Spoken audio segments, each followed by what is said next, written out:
কেমন আছেন? কেমন আছেন? গরম একটু বেশি নাকি? ইদানিং একটু গরমের প্রকোপ বৃদ্ধি পেয়েছে। আল্লাহ তাআলার কাছে আমরা দোয়া করি, আল্লাহ তাআলা অতিবৃষ্টি, অনাবৃষ্টি, অতি গরম, অতি ঠান্ডা থেকে আমাদের হেফাজত করুন। আমাদের এই প্রিয় সোনার বাংলাদেশ,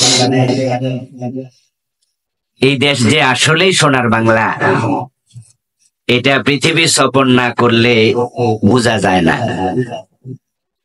দেশটা সত্যি সোনার মতোই, কিন্তু মানুষগুলো তামা। মানুষগুলো রূপা হইতে পারলো কিছু হইতো, সোনা হওয়া দূরের কথা। এদেশের মানুষ খুব বেশি ভালো মানুষ না, ভালো মানুষ আছে, সংখ্যা খুবই কম। তবে দেশের পরিবেশটা সত্যি সোনার মতোই। আল্লাহ তাআলা আমাকে পৃথিবীর অনেকগুলো দেশে যাওয়ার সুযোগ দিয়েছেন। সেই সুবাদে এই দেশের গুরুত্ব আমার কাছে অনেক বেশি। সম্ভবত 2023 সনে 23 বা 22-এ সর্বশেষ আমি আমেরিকায় যাই। এর আগেও গিয়েছি, মাত্র 10 দিন ছিলাম এই গত সফরে। 5-6 দিন থাকার পরে আমার মন চাইছে আমি পাখি হলে উড়াল দিয়ে, যেমন মানুষ বলে চলে যায়, এরকম চলে আসি।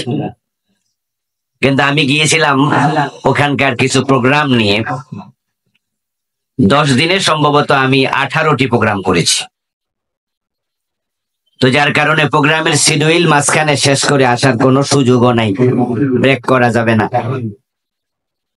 কিন্তু 5-7 দিন পর থেকে আমার মন চাইছিল উড়াল দিয়ে চলে আসি, কারণ এতটা শীত সেখানে পেলাম, আমার নাকের ভিতরে রক্ত জমে গেছে। এভাবে টিপ দিলেই রক্ত আসত।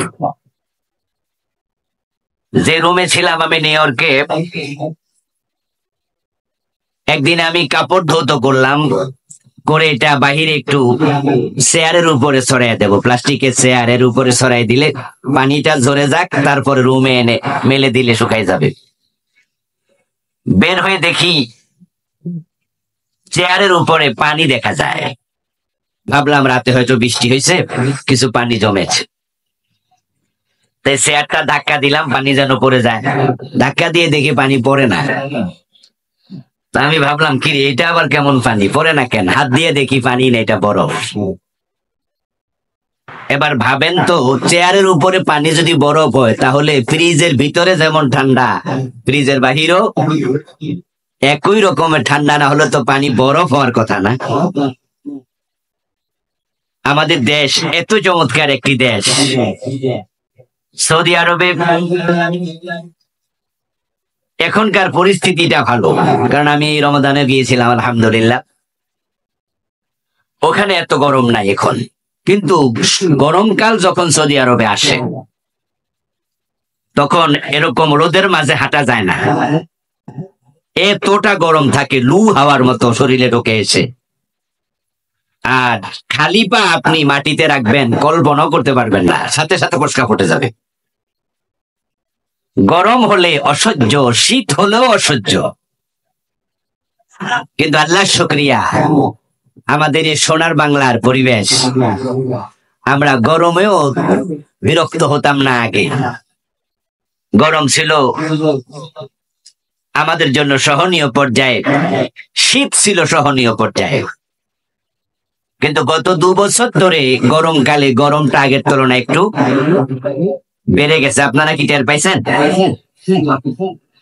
যেমন এবার তো শীতকাল গেল যে 1 মাস এখনো হয়নি, এর মাঝে কিন্তু গরমটা অসহ্য হয়ে যাচ্ছে। আবহাওয়ার এই পরিবর্তন, এটা মোটেও সুখকর নয়। এই জন্য আমাদের দেশ যেন ঠিক আগের মতোই ভালো থাকে, অতি গরম নয়, অতি ঠান্ডা নয়, অতি বৃষ্টি, অনাবৃষ্টি, অতি গরম, অতি ঠান্ডা, এই জাতীয় আবহাওয়ার যেই কষ্টকর দিক, আল্লাহ যেন আমাদেরকে তা থেকে হেফাজত করে। সবাই বলেন আমিন।